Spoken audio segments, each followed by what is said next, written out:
돈이 전부가 아니라고들 하죠. 하지만 저처럼 어려운 시절을 살아온 세대에게 돈은 안정이었고 보호막이었어요. 제 이름은 김명숙입니다. 올해 67이 되었어요. 제가 지금 이 이야기를 들려드리는 이유는 평생 아껴 모은 6억이라는 돈을 자식들에게 나눠주기 전에 제가 마지막으로 한 일이 너무나 특별했기 때문이에요. 먼저 제 삶에 대해 간략히 설명드릴게요. 저는 1958년 한국 전쟁이 끝난 지 얼마 되지 않은 가난한 시골에서 태어났어요.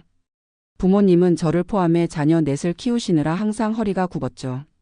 특히 어머니는 새벽부터 늦은 밤까지 들릴 집안일을 하시면서도 단 한 번도 푸짐한 식사를 하신 적이 없어요.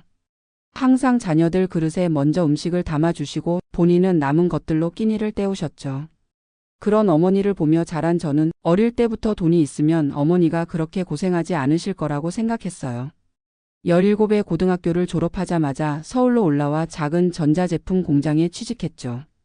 월급의 절반을 고향집에 붙였고 나머지는 쥐꼬리만큼만 쓰고 전부 저축했어요.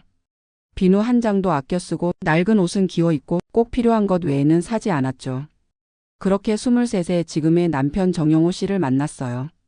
같은 공장에서 기술자로 일하던 남편도 저와 비슷하게 검소한 생활 습관을 가진 사람이었어요. 우리 둘 다 가난했지만 부지런하고 절약하는 습관이 몸에 배어 있었죠. 결혼 후에도 저는 일을 계속했고 남편과 함께 작은 전자제품 수리점을 열었어요. 점점 사업을 확장해 나중에는 동네에서 꽤 알려진 가전제품 대리점이 되었죠. 그 과정에서 아들 하나, 딸 하나를 낳아 키웠어요. 다행히 두 아이 모두 공부를 잘해서 좋은 대학에 진학했고 지금은 각자 안정된 직장에서 일하며 가정도 꾸렸습니다. 저희 부부는 항상 노후를 생각하며 돈을 모았어요. 우리가 늙어서 아이들에게 짐이 되면 안 된다라는 생각으로요. 그래서 장사가 잘 될 때도 큰 집으로 이사하거나 좋은 차를 사는 대신 모든 여윳돈을 저축했죠. 강남 3구에 작은 아파트 한 채와 상가 건물 한 층, 그리고 예금과 주식으로 모은 자산이 약 6억 정도 됩니다.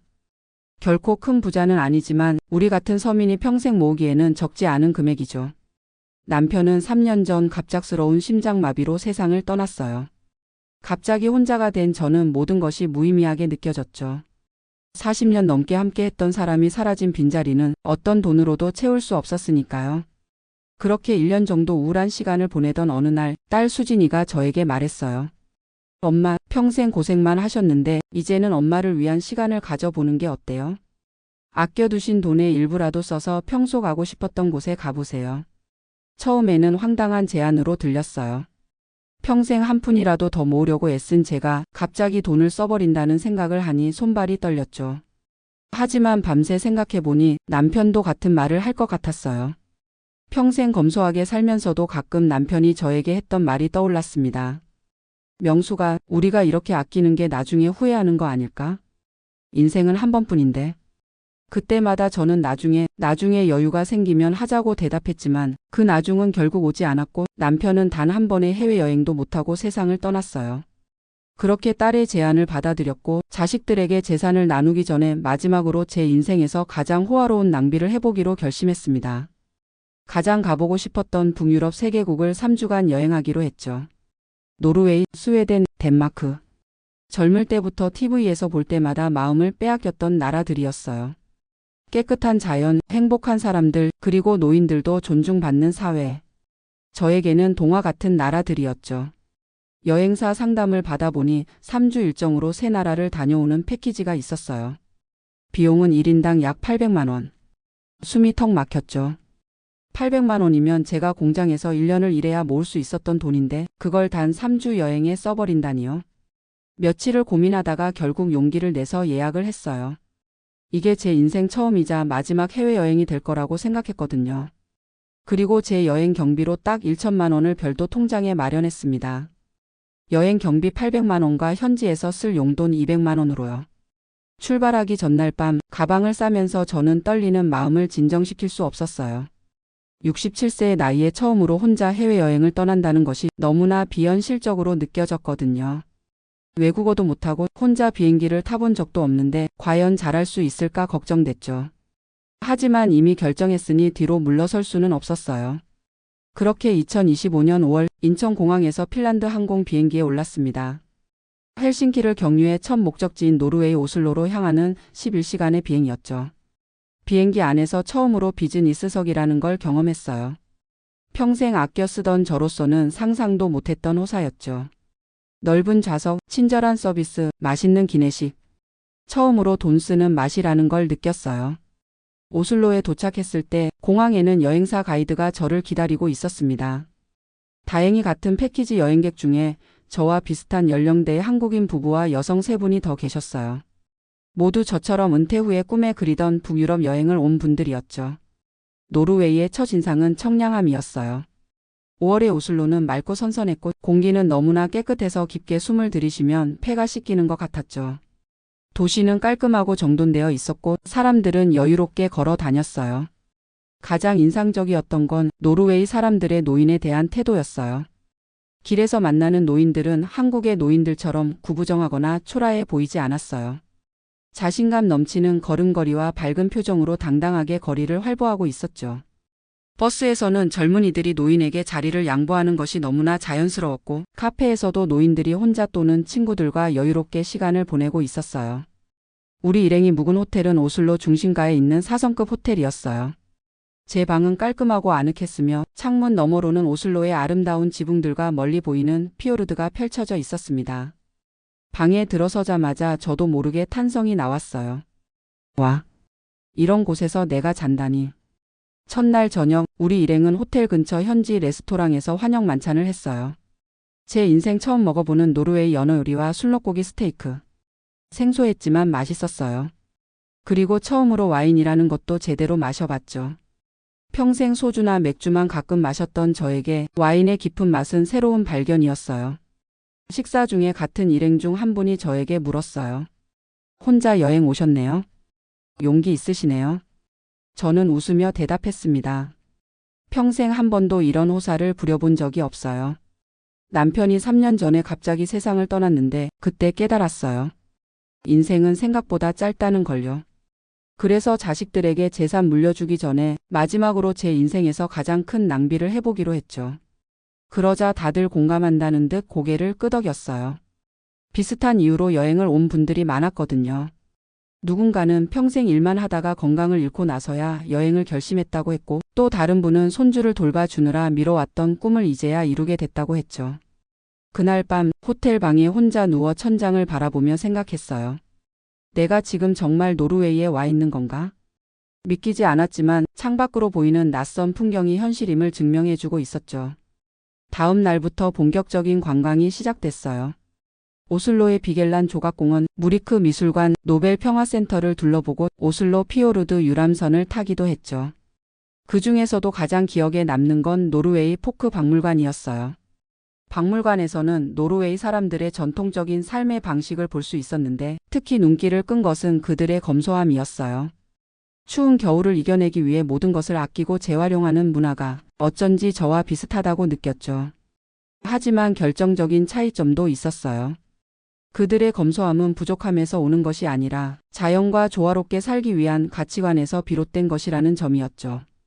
가이드가 설명해 주길 노르웨이는 세계에서 가장 부유한 나라 중 하나이지만 사람들은 과시적인 소비보다는 실용적이고 지속 가능한 생활 방식을 선호한다고 해요.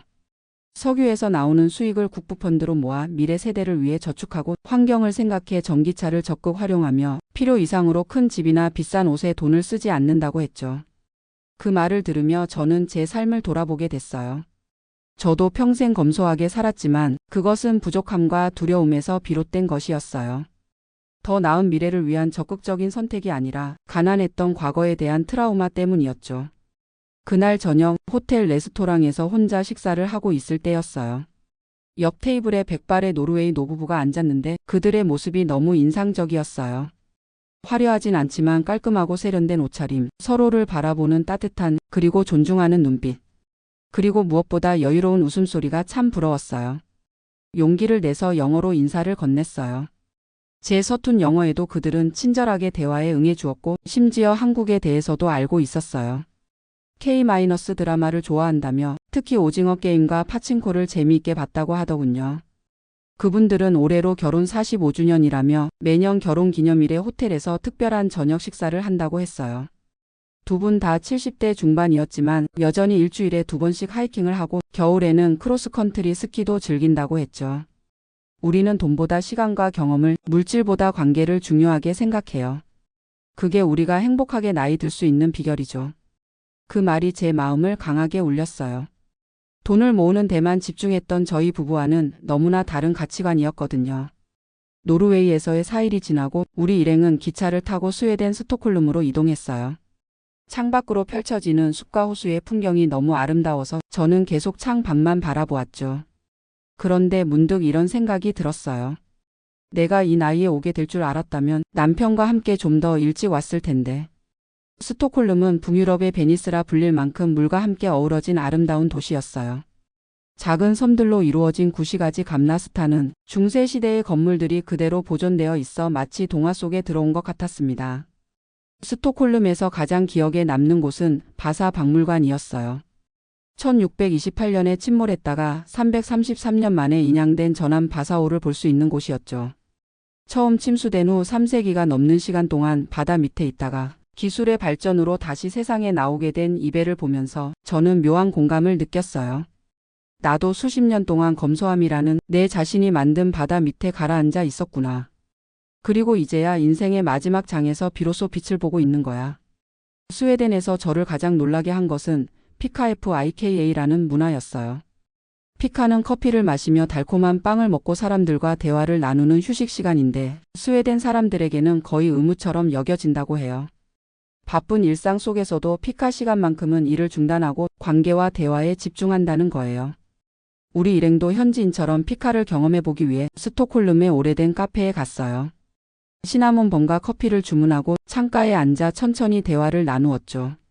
그 시간이 이상하게도 너무 행복했어요. 평생 무언가를 해야 한다는 압박감 속에 살아왔는데 그저 커피 한 잔을 놓고 이야기를 나누는 것만으로도 충분히 의미 있는 시간이 될 수 있다는 걸 처음 깨달았거든요. 피카를 마치고 카페를 나오는데 문득 어떤 생각이 들었어요.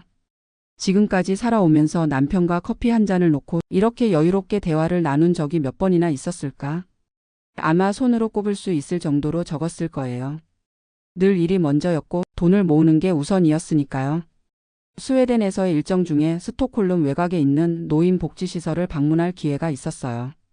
우리 패키지 여행에 포함된 특별 코스였는데 한국 노인들이 북유럽의 노인 복지 시스템을 직접 보고 배울 수 있도록 마련된 것이었죠.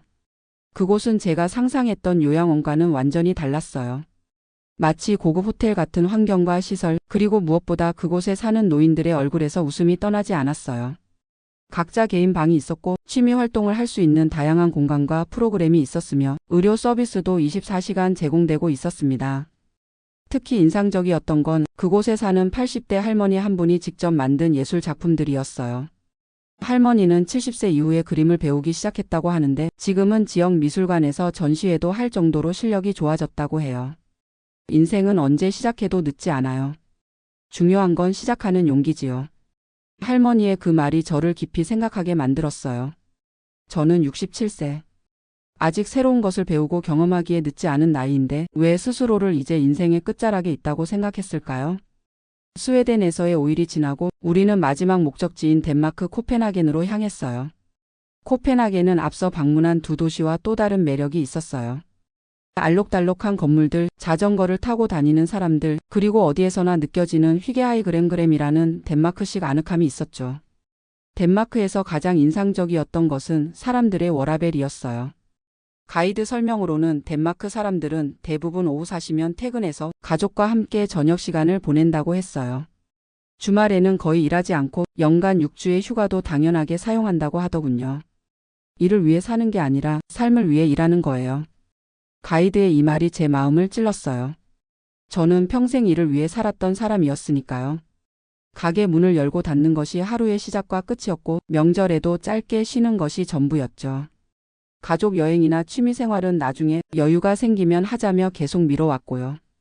코펜하겐에서의 마지막 날, 우리 일행은 덴마크 전통 음식을 먹을 수 있는 레스토랑에서 저녁을 먹었어요.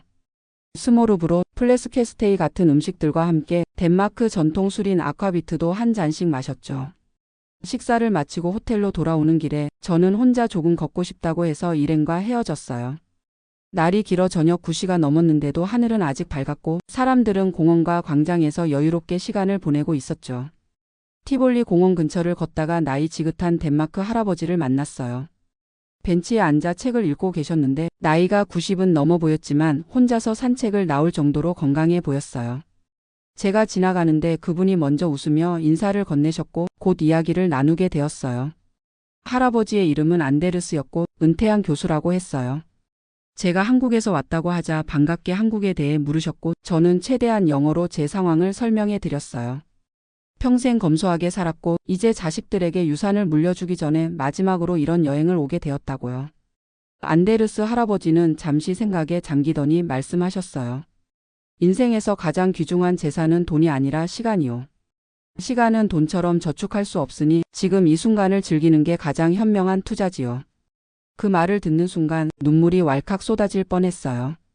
저는 평생 돈만 모으고 저축했는데 정작 가장 소중한 시간은 아껴 쓰지 못했거든요. 아니, 오히려 낭비해버렸죠. 안데르스 할아버지는 계속해서 말씀하셨어요. 나도 젊었을 때는 일만 했소. 승진하고 좋은 평가를 받고 더 많은 돈을 벌기 위해서. 그러다 65세에 갑자기 심장마비가 왔고 의사는 내게 1년밖에 남지 않았다고 했소. 그때 비로소 눈이 떠졌지. 남은 시간을 어떻게 보내야 할지 진지하게 고민했고 결국 현재를 즐기며 사는 법을 배우기로 했어. 놀랍게도 그 진단 후 25년이 지났는데도 할아버지는 여전히 건강하고 활기차게 살고 계셨어요. 매일 아침 명상으로 하루를 시작하고 규칙적으로 운동하며 새로운 것을 배우는 것을 멈추지 않는다고 했죠. 90이 넘은 나이에도 스마트폰으로 소셜미디어를 하고 젊은 이들과 교류하며 온라인 강좌도 들으신다고 했어요. 인생의 가장 큰 낭비는 두려움 때문에 도전하지 않는 것이오. 당신은 이제 막 진짜 인생을 시작하는 거요. 과거는 잊고 지금 이 순간부터 모든 것이 새롭게 시작된다고 생각해 보시오. 할아버지와 헤어진 후 호텔로 돌아오는 길에 저는 계속 그 말을 곱씹었어요. 진짜 인생을 시작한다.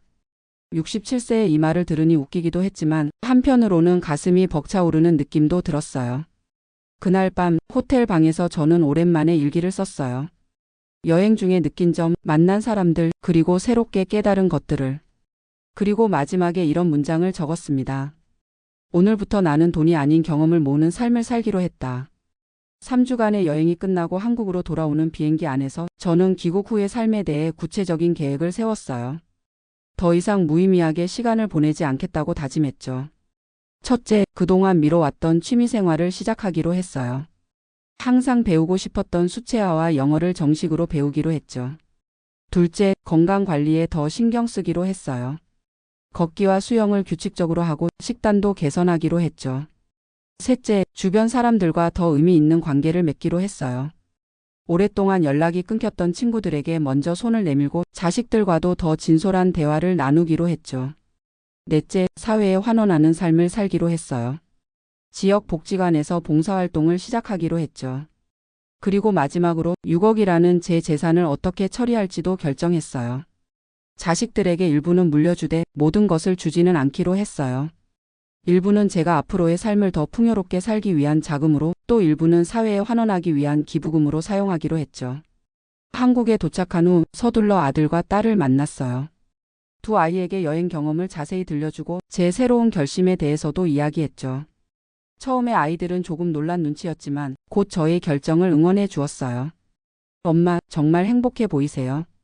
이렇게 활기찬 모습은 처음 봐요. 딸의 말에 저도 모르게 눈물이 나왔어요. 그동안 저는 좋은 어머니가 되기 위해 모든 것을 아끼고 희생했다고 생각했는데 정작 아이들은 제가 행복한 모습을 본 적이 없었던 거예요. 앞으로는 내 인생의 주인공으로 살아볼 거야. 너무 늦지 않았겠지? 아들이 제 손을 꼭 잡으며 말했어요. 절대 늦지 않았어요, 엄마.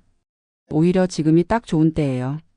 그동안 저희를 위해 고생하셨으니 이제는 엄마를 위한 시간을 가지세요. 저희가 곁에서 응원할게요. 그렇게 저는 제2의 인생을 시작했어요. 지역 문화센터에 등록해서 수채화와 영어를 배우기 시작했고 매일 아침 근처 공원을 1시간씩 걷는 습관도 들였죠. 오랜만에 연락한 옛 친구들과 만나 차도 마시고 영화도 보고 전시회도 다녔어요. 가장 큰 변화는 복지관에서 시작한 봉사활동이었어요. 주 2회 독거노인들을 방문해서 말벗이 되어 드리는 일이었는데 처음에는 부담스럽기도 했지만 점점 그분들과 정이 들면서 제 삶에서 가장 보람 있는 시간이 되었어요.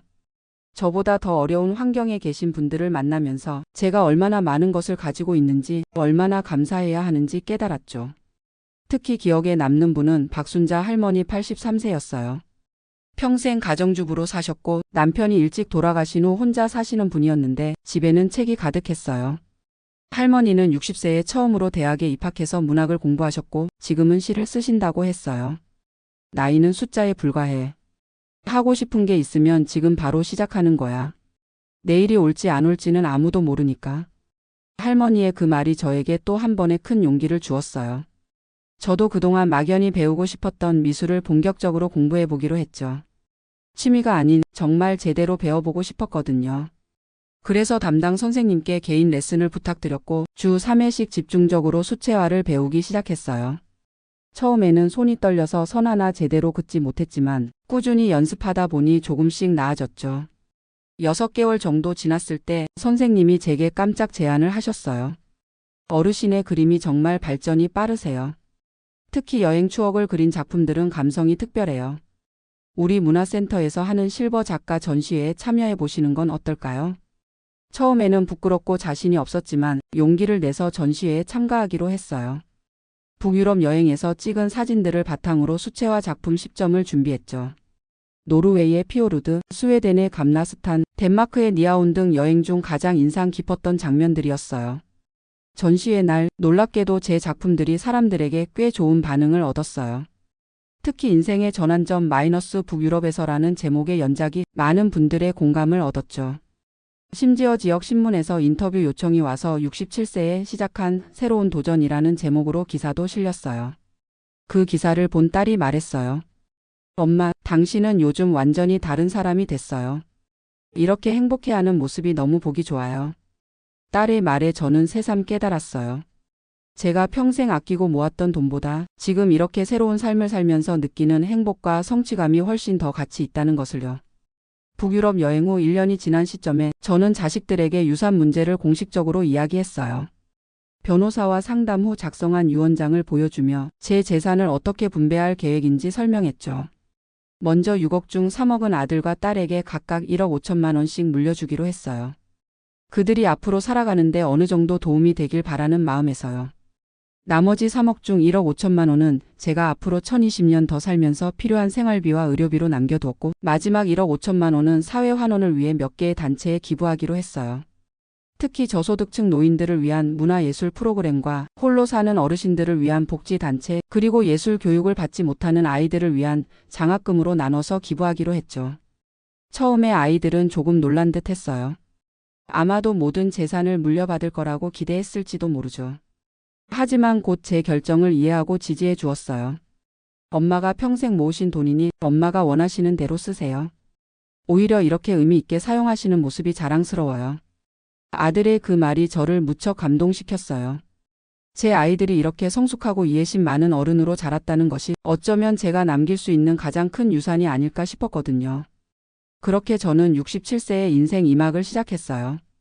북유럽 여행은 단순한 관광이 아니라 제 인생의 전환점이 되었죠. 그곳에서 만난 사람들, 경험한 문화, 그리고 깨달은 가치관이 저를 완전히 다른 사람으로 변화시켰어요. 이제 저는 매일 아침 일어나면 오늘은 어떤 새로운 경험을 할까? 라고 생각해요. 더 이상 돈을 아끼고 모으는 것에 집착하지 않고 의미 있는 경험과 관계에 시간과 자원을 투자하죠. 물론 여전히 검소한 생활 습관은 남아있지만 이제는 두려움이 아닌 가치관에서 비롯된 선택이에요. 69세가 된 지금 저는 세 번째 개인전을 준비하고 있어요. 이번에는 인생의 색깔들이라는 주제로 제 인생에서 가장 의미 있었던 순간들을 색채로 표현한 작품들이죠. 젊은 시절의 고단함은 갈색과 회색으로, 아이들을 키우며 느낀 행복은 녹색과 노란색으로, 그리고 지금 이 시기는 다양한 색이 어우러진 무지개 빛으로 표현했어요. 또한 매주 한 번씩 어린이 미술교실에서 봉사활동도 하고 있어요. 경제적으로 어려운 가정의 아이들에게 그림을 가르쳐주는 일인데 아이들의 순수한 웃음과 상상력이 저에게 새로운 활력을 줍니다. 가끔 옛 생각이 나서 서랍을 열어보면 평생 모아온 통장과 부동산 서류들이 가지런히 정리되어 있어요. 그것들을 보며 후회하느냐고요? 아니요, 전혀 그렇지 않아요. 그 시절에 저는 그렇게 사는 것이 최선이라고 믿었으니까요. 다만 이제는 알게 되었어요. 인생에서 진정한 부는 통장 잔고가 아니라 마음속에 남는 경험과 추억, 그리고 함께한 사람들과의 관계라는 것을요. 요즘 저는 종종 동네 카페에 앉아 북유럽식 피카 시간을 가져요. 따뜻한 커피 한 잔과 작은 디저트를 놓고 창밖의 풍경을 바라보며 생각에 잠기죠. 그리고 마음속으로 되뇌어요. 평생 검소하게 모은 6억, 자식들에게 유산 나눠주기 전에 마지막으로 한 일이 내 인생에서 가장 현명한 낭비였다. 사실 그건 낭비가 아니었어요. 그것은 투자였죠. 제 남은 인생에 대한, 그리고 제 행복에 대한 가장 소중한 투자였어요. 여러분도 언젠가 인생의 전환점에 서게 된다면 두려워하지 마세요. 설령 그것이 늦은 나이에 찾아온다 해도 용기를 내어 첫 발을 내딛는다면 놀라운 변화가 기다리고 있을 거예요. 제 이야기가 누군가에게 작은 용기가 되길 바랍니다. 감사합니다.